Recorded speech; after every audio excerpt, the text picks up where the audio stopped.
ইদানিংকালে আপনাদের এই যে নাটকের মেকআপের যে স্টাইল বা যে ধরনের আমরা দেখতে পাই, ইদানিংকালে দেখতে পাচ্ছি যে এক ধরনের মেকআপ খুব চলছে থিয়েটারে, এবং সেখানে বলা হচ্ছে যে নো মেকআপ।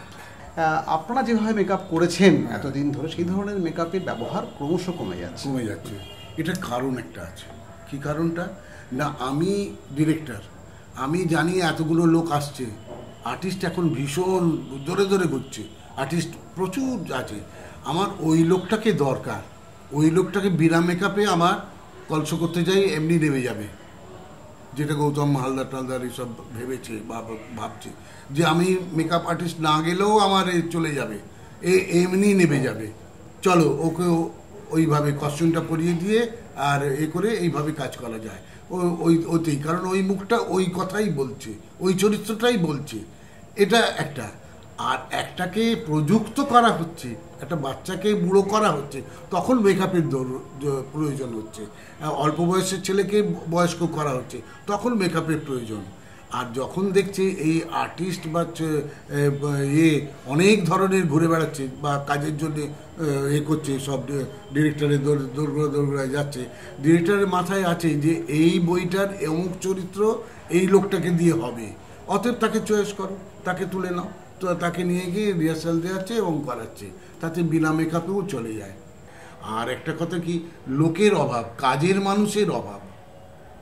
এখন তুলি ধরলেই সবাই বলে আমি মেকআপ আর্টিস্ট, হ্যাঁ, এটা কিন্তু আমি মানতে পারছি না, মোটেই মানতে পারছি না। তুলি ধরলেই যদি মেকআপ আর্টিস্ট হয়, তাহলে পরে তার এর মধ্যে বিজ্ঞান প্রচুর প্রচুর বিজ্ঞান আছে, সেই বিজ্ঞানটাকে ফলো করে যেই কাজ করুক, সে যেন ফলো করে কাজ করে, এর মধ্যে একটা বিজ্ঞান আছে, যে বিজ্ঞানটা তার জানা দরকার। সেই মুখে কতখানি আমি রং প্রযোজ্য করব এবং তাকে কতখানি ভাঙবো, মুখের মধ্যে ত্রুটি সেইটাকে সংশোধন করব, সেইগুলোকে কাজ করতে হবে, না হলে কাজ হবে না। চোখের তলায় একটু কাজল না দিলে চোখটা আমার আলোয় বেরোবে না, চোখের তলায় একটু, কারণ আমরা জানি চোখটা হাইলাইটের এগেনস্টে লো লাইটস, আমরা জানি হাইলাইটস কি, চোখেরটা সাদা, তার মধ্যে মণিটা হচ্ছে কালো, মণিটা কালো, আর তাকে আন্ডারলাইন করে, দুটো বিন্দুকে আন্ডারলাইন করে যদি জুড়ে দিই, দুটো বিন্দু দেখুন, আপনি ভেবে দেখুন, এইখানে একটা বিন্দু আর এইখানে একটা বিন্দু, সেই বিন্দু দুটোকে আমরা যদি দুটো সরলরেখা দিয়ে জুড়ে দিই, তাহলে চোখটা আমি পেয়ে যাচ্ছি, যে তো অন্তত মিডল রো পর্যন্ত চোখটাকে তার কাজ। আর অ্যাক্টিংটা মানে কি, চোখ দিয়ে অ্যাক্টিং, ডায়লগ তো বলছি, কিছু চোখেরও কাজ আছে, মাসেলেরও কাজ আছে, সেইগুলোও আমরা এই এই মেকআপের সাহায্যে খানিকটা ধরাতে পারি, দর্শককে ধরাতে পারি।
আপনার কি মনে হয় যে মানে আপনাদের সময়কার যে মেকআপ এবং আধুনিক যে মেকআপ বলে এখন যেটা বলা হচ্ছে যে মেকআপটাকে, এর মধ্যে মূল পার্থক্যটা কি?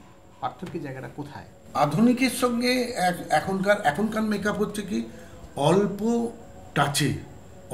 টাচে মুখটাকে বের করো, আর আগে ছিল পুরো ব্যাপারটাকে মুখে লাগিয়ে দিয়ে তারপর কেটে কুটে তাকে বানিয়ে আনা এটাকে।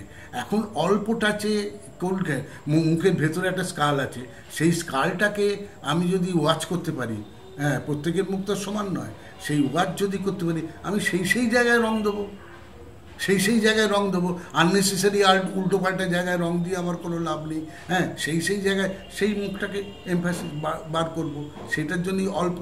আর এখন মানুষের সময় হয়ে গেছে, অল্প টাচে তাড়াতাড়ি করতে হবে, চরিত্রটাকে কুইক তৈরি করো।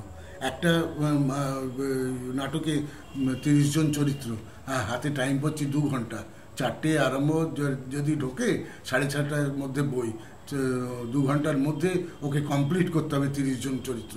একা মানুষ কি করে ওই অল্প টাচে মানুষ করছে, অল্প টাচে যতখানি পারা যায়, যতখানি চেষ্টা করা যায় করে। আর কিছু এখন রেডিমেডও হয়ে গেছে, গোঁফ দাড়ি হ্যান ত্যানগুলো কিছু রেডিমেড হয়ে গেছে, নেটের পিস নেটের দিয়ে করে দিচ্ছে। তাতে কেন এই যে অল্প টাচে করার ব্যাপারটা যে এলো, এটা সেক্ষেত্রে সময়ের ব্যাপার। আগেকার 2টোর থেকে আরম্ভ করতো, 6:30টায় আরম্ভ, এটা একটা প্রচুর টাইম পেত। এখন 4টে হলে ঢুকে 6:30টার মধ্যে বই ওপেন করা 30টা চরিত্র, not a matter of joke, এখানে একজনের দ্বারা সম্ভব নয়। সেই জন্যেই কিছু শর্টকাট কাজ তৈরি করে নিয়েছে, কিছু শর্টকাট, গোঁফ দাড়ি বা উইক সব কিছু একটা শর্টকাট। এবং ফিনিশিং, নেট ফিনিশিং, যে মানুষ নেটে স্কিন টোনের সঙ্গে নেটটা মিলে যায় যাতে সেইটা মনে হবে না, থার্ড রো বা ফার্স্ট রোর থেকেও মনে হবে না যে উইক পড়েছে বা দাড়ি পড়েছে। আমার যে মুখটা ছিল তার মধ্যে একটু উজ্জ্বলতা হয়েছে, আলোর প্রতিফলনে একটা জিনিস আপনি ওয়াচ করুন, এই অরিজিনাল গায়ের রং তার থেকে পরিবর্তন 2 পার্ট থেকে 3 পার্ট বেড়েছে। এইটাই আজকাল বর্তমান যুগে লাইট মেকআপ, খুব একদম নাকটাও বেরিয়ে এসছে, এবং আমার এই মুখের এই নাকটার এই সাইডটা বেরিয়েছে, আর এই জাইগোমেটিক আর্চ মানে কপলের উপরই অংশ, হ্যাঁ এটাকে একটু দাবিয়ে দিয়েছে। ওকে, এরপর কি পরিবর্তন না, মানুষটার মাথায় চললেই অতএব ধর এ দেখুন এমনভাবে এটা মিলিয়েছি, নেটটা একদম ভ্যানিশ হয়ে গেছে মোটামুটি। এখন আমি যে করি হালকা করে এটাকে করি,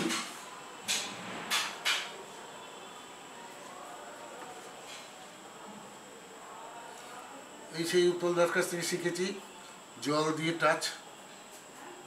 এখন একটা জুভেনাইল মেকআপ, এটার বয়সটা কমে গেল, ভদ্রলোক এনার একদম বয়সটা কমে গেল।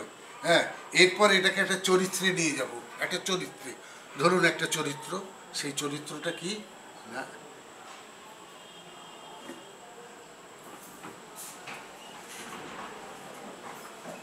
এটা স্পিরিট গান,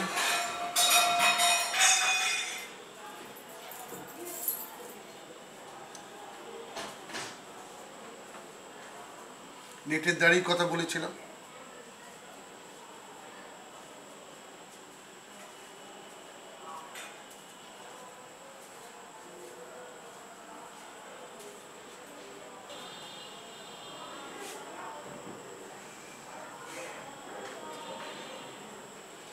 সেই জল টাচ করতে হবে।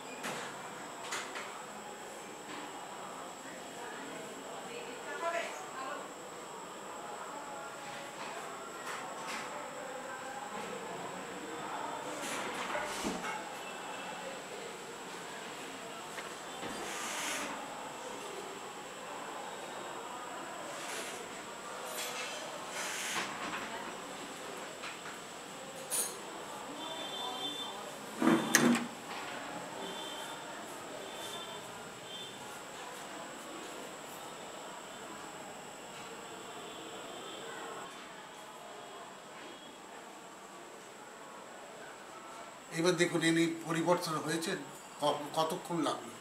এই পরিবর্তনটাই হচ্ছে মেকআপ। একটা মুখকে পরিবর্তন কি দিয়ে কত কম সময়ে কিভাবে করবেন, এইটাই হচ্ছে মেকআপ। এই মেকআপটা যেটা শিখেছে তার আবার ভাবনাটাকে কিন্তু ভাবতে হবে।